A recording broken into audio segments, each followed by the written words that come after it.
मकान मालकिन थी, वो जो सारे मंजिलों से किराए पर दे रखे थे। लेकिन इस बीच में है ना वो एक खाली हो गया था। तो फिर उसने कहा कि जो आस पड़ोस के लोगों को कहा कि कोई किराएदार हो तो बताना। और एक उसमें ही फिर अचानक वो एक हफ्सी आता है, वो जो नाइजीरियाई था वो आता है और उसके मकान में रहता है। फिर जो बबीता उसके साथ जो करती है वो आपको चौंका देगा कि आखिर वो ऐसा क्या करती है। और वो जो हफ्सी था वो क्या करता है उसके साथ। नमस्कार दोस्तों, मैं राजेश कुमार सिंह, मैं आपका स्वागत करता हूँ। ये घटना है दिल्ली की, चिराग दिल्ली की, जो साउथ में पड़ती है, वहाँ की घटना है। बबीता नाम की एक औरत होती है जो 40 साल की होती है।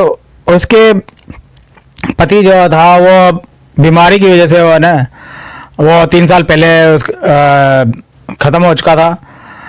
और उसकी एक लड़की थी रानी, और रानी जो थी वो 20 साल की थी। 20 साल की वो पढ़ाई वढ़ाई करके बैठी हुई थी घर पे। तो वो उसकी चिंता लगी रहती थी कि बबीता को कि है ना इसकी शादी कर दूं, किसी तरह मैं इसकी शादी कर दूं तो मेरे बोझ हट जाए। अब मैं एक अकेली औरत, और इसके फिर चारों तरफ उसने ढूंढा करा। तो 1 महीने के फिर बाद में उसको एक रिश्ता पसंद आया।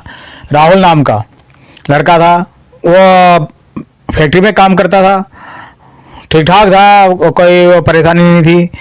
उसके माँ बाप थे और वो एक लड़का था अकेला। तो वो उसके साथ फिर उसकी रानी की शादी कर देती है। उसके बाद फिर बाद में वो अकेली रह जाती है। फिर उसके जो सोर्सेस था इनकम का, वो खाली जो किराया मकान था, किराया देती थी वो, जो उसके मकान में जो उसका मकान था वो किराया देती थी। वो किराए से ही वो अपना गुजर बसर करती थी। तो जैसे तैसे उसने शादी कर दी। उसके बाद फिर वो अकेली रह जाती है। अब वो जो ऊपर के 2 जो ऊपर के फ्लोर होते हैं वो खाली हो जाते हैं। वो सोचती है कि मैं फिर तो गड़बड़ हो जाएगी, फिर थोड़ा मेंटेनेंस करना मुश्किल हो जाता है। तो फिर क्या करती है, अपने जो आस पड़ोस में है ना लोगों को वो कहती है कि है ना कोई किराएदार हो तो मुझे बताना, और ये ऊपर के जो कमरे हैं खाली 2, वो कमरा मैं किराए पर दे दूंगी। तो एक ऐसे करके फिर वो एक हफ्सी आता है नाइजीरियाई। वो आता है, हट्टा कट्टा था, मुस्टंडा एकदम से, 6.5 फुट का जवान। वो आता है और वो कहता है कि मुझे मालूम हुआ है कि आपके ना यहाँ पर कमरा एक खाली है, तो मुझे किराया मिलेगा, किराए पर मिलेगा ये कमरा। बोले हाँ क्यों नहीं। वो देखकर एकदम से उसकी शरीर को देखकर उसको जो बबीता है वो थोड़ी वो झेप सी जाती है। फिर वो सो नहीं कर पाती कि ऐसे ही इग्नोर कर देती है, जैसे कि देखा ही ना हो। तो फिर वो उसको दे देती है। वो कहती है कि मुझे एक जो महीने का है एक वो है ना एडवांस चाहिए किराया। बोला कोई बात नहीं मैं दे दूंगा। अब वो रहने लग जाता है उसको। अब उसकी जो वो दिन भर इधर उधर पता नहीं क्या करता था क्या नहीं करता था, उसको किसी को भनक नहीं थी। जो नाइजीरियाई था उसको फिर बबीता को भी मतलब नहीं था कहाँ क्या है, उसे किराए से मतलब था, तो कोई वो दिक्कत नहीं थी।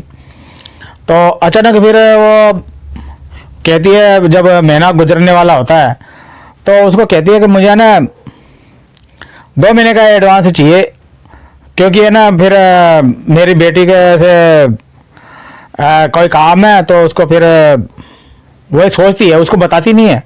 तो उसको फिर किराया चाहिए, तो यार 2 महीने का मांग लेती हूँ उससे तो सही रहेगा। ऐसे करके उसे फिर जाती है उसके पास। तो उसका दरवाज़ा अंदर से बंद होता है। अब शाम मतलब 8-9 बजे आता है वो, तो 8-9 बजे रात के टाइम तो दरवाज़ा बंद होता है। बोला कि कोई बात नहीं फिर देखेंगे बाद में। इस बीच में वो क्या होता है कि उसकी जो बेटी है रीना, तो जो रानी, वो है ना अपने उसकी खटपट हो जाती है उसे अपने हस्बैंड से, उसकी बन नहीं पाती। तो वो क्या कहती है कि मैं ना या तो अपने पति को कहती है कि या तो तुम सुधर जाओ, नहीं मैं तुम्हें छोड़ के भाग जाऊंगी, अपने घर चली जाऊंगी माँ के पास। अब वो थोड़ा बहुत दारू पी लेता था, यानी कि शराब पी लेता था, तो थोड़ा बैग से जाता था और वो फिर उसके साथ ना अजीब हरकतें करता था, तो उसको पसंद नहीं थी रानी को। अब वो कहती थी कि मेरे पास से सिंपल आया कर और मेरे से ना प्यार से बात करा कर, कोई भी बात करनी हो प्यार से करा कर। तो आता अरे रोज चढ़ जाता है और फिर बाद में बात नहीं करता, कुछ करता ही नहीं है, प्यार से बात बोलता ही नहीं है, आता है चढ़ जाता है, फिर क्या फ़ायदा तेरा। ऐसे सोच के ना वो उसका ना फ्रस्ट्रेशन में हो जाती है उसका दिमाग। वो फिर कहती है कि उसे समझाती भी है, वो समझता नहीं है, वो फिर उसी का रूटीन था वो। तो क्या होता है कि जब नहीं मानती हुई इस बीच में उसका झगड़ा काफ़ी बढ़ जाता है, यानी कि रानी का और उसके हस्बैंड का झगड़ा बढ़ जाता है काफ़ी। तो फिर वो कहती है तो सुधरेगा नहीं, तो मुझे ही जाना पड़ेगा अब। वो फिर उसको छोड़ कर ना वो उसके घर आ जाती है, अपनी माँ के घर, बबीता के घर। अब वो फिर वहाँ रहने जाती है। अब वो देखती है हाँ भाई, अब वो बोर सी हो जाती है, अब क्या करूँ क्या नहीं करूँ, मैं अकेली पड़ी रहती हूँ, कोई बोलने चालने वाला नहीं, वो कोई उसके फिर एक दो सहेलियाँ बन जाती है वहाँ पर।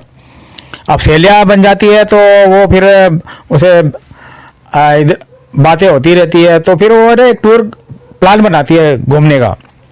जो उसकी लड़की थी रानी, वो कहती है कि मम्मी तुम भी चलो। मैंने कहा नहीं बेटा मैं नहीं जा रही, तुम ही जाओ, लड़कियों मैं क्या करूँगी। हाँ कोई औरतें वगैरह जा रही होती तो मैं फिर उसके साथ चली जाती। अब तुम जा रही हो तो चले जाओ। मैं कहा कितने दिन के लिए जा रही हो। मैं कहा 15 दिन के लिए जा रही हूँ मैं, और फिर मैं आ जाऊँगी। ये थोड़ा बहुत घूम आओ, मेरा भी मन हल्का हो जाएगा, और वो सुधर जाता है तो ठीक है, वो भी उसको फिर मौका मिल जाएगा। मतलब ठीक है भाई। वो इसके फिर ऐसे छोड़ के और मतलब कि घूमने चली जाती है उसको। अब इस बीच में फिर वो आपसी आ जाता है वो अब उसके रहने के लिए। तो वो सोचती है कि मैं बबीता जो है वो कहती है कि यार अब लड़की भी आ गई है, खर्चा पानी बढ़ गया है, तो क्यों ना मैं इसको ना पहले बोल दूँ जो 2 महीने का वो किराया एडवांस में दे दे, फिर बाद में चाहे कुछ भी रहता है करता रहे। मतलब ठीक है भाई। और ये सोच के वो है ना उसके कमरे की तरफ जाती है। अब दरवाज़ा रात को 8-9 बजे के लगभग, अब दरवाज़ा तो बंद होता है अंदर से। वो कहती है क्या करूँ अब वो फिर ये सोच के फिर देखती है कि मैं ना खिड़की से पता करती हूँ और उसे बोल देती हूँ। और वो जाती है खिड़की तरफ, वो जाती है तो वो क्या कर रहा होता है कि है ना नंगा होता है बिल्कुल, पूरा कपड़े वपड़े सब उतार रखे होते हैं उसने। वो फिर बिल्कुल एकदम से नंगा, और मोबाइल चला रखा होता है उसमें, वो फिर ब्लू फिल्म देख रहा होता है। अब वो देखकर हैरान, अब उसका एकदम से घोड़े जैसा काला है, एकदम से मुस्टंडा खड़ा है इसका। तो वो एकदम से उसको देखकर, जो उसका हथियार देखकर वो सहम जाती, घबरा जाती है, कितना बड़ा और इतना मोटा। वो एकदम से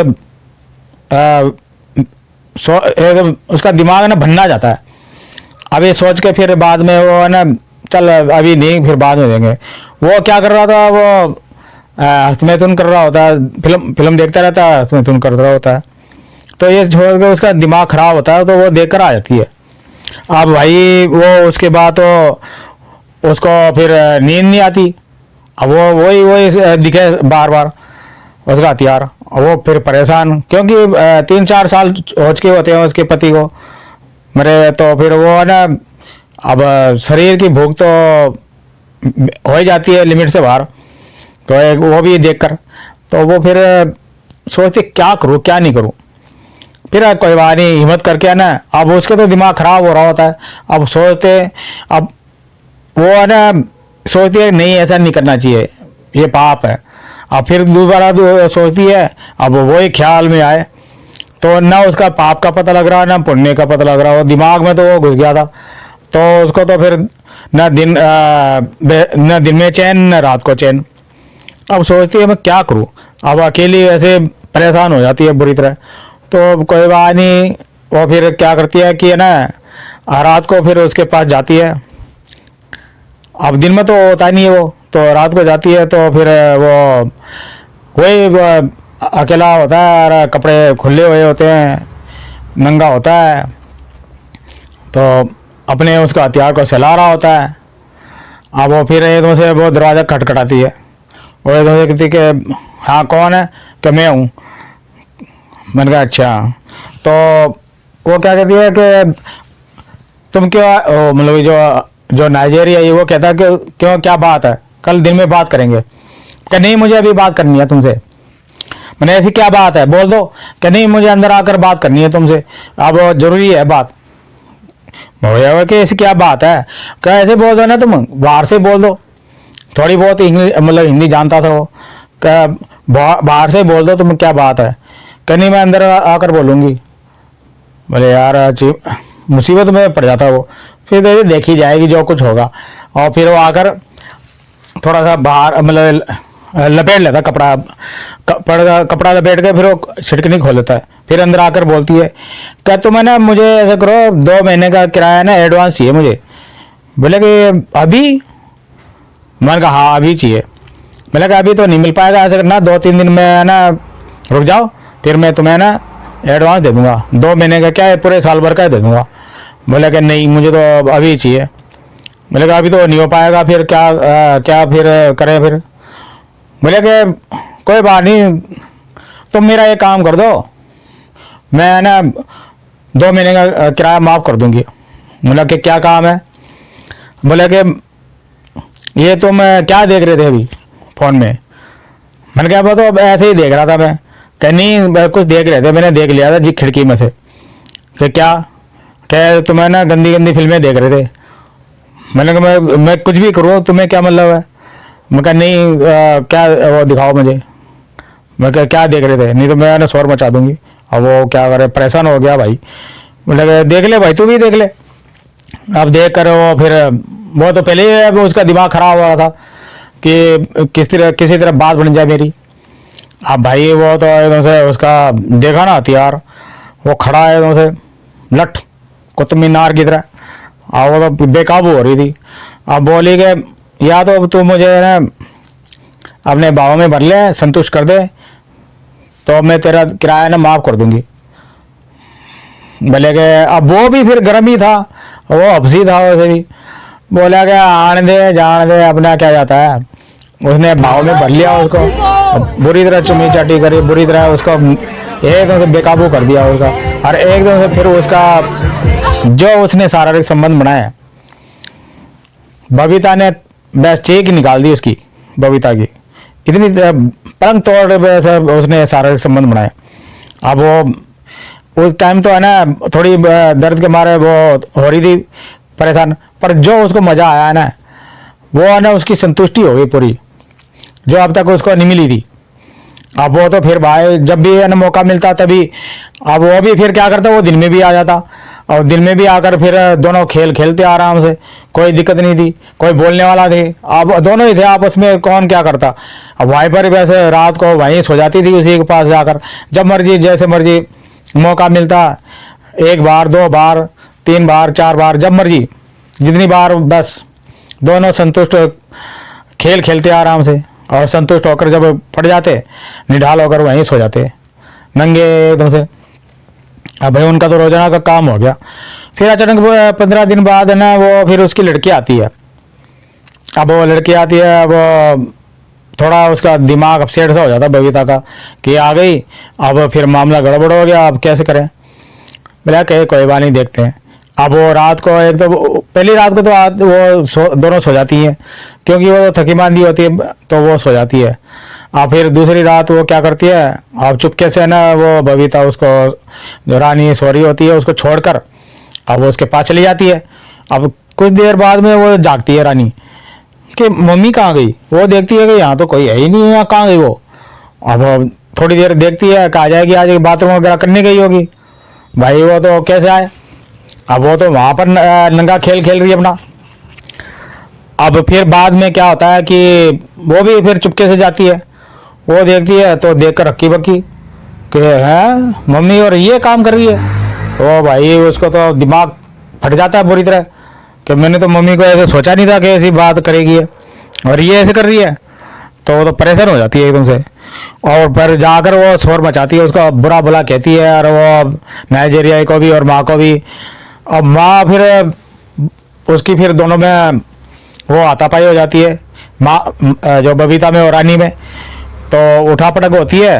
और फिर क्या करती है वो कि उस रात को आ तो कोई बात नहीं, अब वो फिर जो हफ्सी है उसको कहती है रानी कि यहाँ से निकल जा। तो वो कहते कि यहाँ से नहीं जाएगा ये, तू निकल जा यहाँ से, तू तो बेमतलब ही आई हुई है यहाँ पर। क्या माँ तो ऐसे क्यों कह रही है और तू ऐसे क्यों कर रही है? क्या और क्या करूँ, कहाँ जाऊँ फिर? तो अपने आदमी के पास जाएगी, मेरे पास कोई है ही नहीं, तो मैं किसके पास जाऊँ? ऐसे करके भाई बात बिगड़ गई उन दोनों की। अब वो क्या करी, उसने रानी ने पुलिस को बुला लिया, वो नहीं बात बन रही थी तो पुलिस को बुला लिया। तो नाइजीरिया को बोल दोनों को कह दिया इन्होंने ना ऐसे ऐसे बात कर रखी है और नाजायज संबंध बना रखे हैं। तो पुलिस दोनों को पकड़ के ले जाती है, बबीता को और उसको नाइजीरिया को। उसका नाम है ना जॉन होता है। तो वो उसको दोनों जॉन को और बबीता को पकड़ के ले जाते हैं। तो जब अस्पताल के पुलिस में स्टेशन चले जाते हैं तो फिर थाने में, उसके बाद फिर वो पूछते हैं, इंक्वायरी करते हैं कि भाई पुलिस वाले कि भाई ये बताओ तुम में से रजामंदी करी तुम दोनों या कोई इसने ज़बरदस्ती करी जो ये हफ्सी है? जो कह नहीं मैंने रजामंदी के अपना संबंध बना था, ऐसे कोई वो नहीं है। पर उसमें ये दिक्कत थी, जो नाइजीरिया था जो जॉन था वो क्या करता था वहाँ पर है ना, जो चिराग दिल्ली के आसपास के इलाकों में है ना, वो जो नशीली पदार्थ थे वो सप्लाई करता था। इस वजह से ना वो उसके पुलिस के टारगेट में था कि भाई ऐसे है कोई जो ऐसे सप्लाई करता है। तो उसको तो फिर पुलिस ने पकड़ लिया, वो तो अच्छा हुआ, हाथों हाथ ही मिल गया वो। पर फिर बाद में क्या करती है कि जो उसको भी फिर बबीता को भी पकड़ लेते हैं कि भाई तुम्हारी दोनों की मिली भगत है इसलिए सप्लाई होती है। मेरे को बबीता कहती है कि मेरी तो है ही नहीं कुछ ऐसा, इसे तो मेरे खाली ये थे संबंध थे कि नहीं, तो फिर भी तेरे यहाँ पर क्यों रुका था और तू बताई क्यों नहीं? कि मुझे पता नहीं था। कहते तो हो ही नहीं सकता पता ना हो। कि जी मुझे पता ही नहीं था ऐसा हो, कि संबंध बना लिए वो तो पता था, और चीज़ें वो पता नहीं है। कि जी हाँ जी मुझे पता नहीं है। तो पुलिस ने फिर क्या करा, देखा तो वाकई उसके जो कमरे में है ना वो पदार्थ पड़े हुए थे नशीले। तो उनको फिर बबीता को और नाइजीरिया को वो फिर जेल में पटक दिया उसको। अब फिर क्या करा, अब जो रानी थी वो अकेली रह गई। अब वो क्या करती, अपने फिर आदमी को बुला लिया उसने, जो हस्बैंड था उसका। अब वो उसने बुला लिया कि भाई तू यहीं आ जा, यहीं रहते हैं अपन। तो अब वो तो दोनों जेल में गए। अब यहाँ मकान, इतना बड़ा मकान है, वो उसको कौन संभालेगा? तो इस कहानी से क्या पता लगता है, क्या इसका सॉल्यूशन निकलता है, क्या निष्कर्ष निकलता है, ये मुझे कमेंट में बताना। क्या सही था, क्या गलत था, और क्या ये करना सही था, ऐसा क्यों हुआ? समाज में ऐसे भी लोग होते हैं, किसी हद तक गिर सकते हैं, तो कुछ भी हो सकता है। आज के टाइम में है ना, हवस के भूख के कारण या और भी कारण कुछ भी कर सकते हैं। प्लीज़ कमेंट करके बताना ये कहानी कैसी लगी आपको। ये सच्ची घटना है और चिराग दिल्ली की है, दिल्ली की। तो ये सच्ची घटना है। आपको ये कहानी कैसी लगी और इस घटना के बारे में बताना। और आप ये बताना कि आप कहाँ से ये फिल्म जो कहानी स्टोरी देख रहे हो, वीडियो देख रहे हो। प्लीज़ लाइक, शेयर, सब्सक्राइब करना, फॉलो करना। Okay bye, thank you.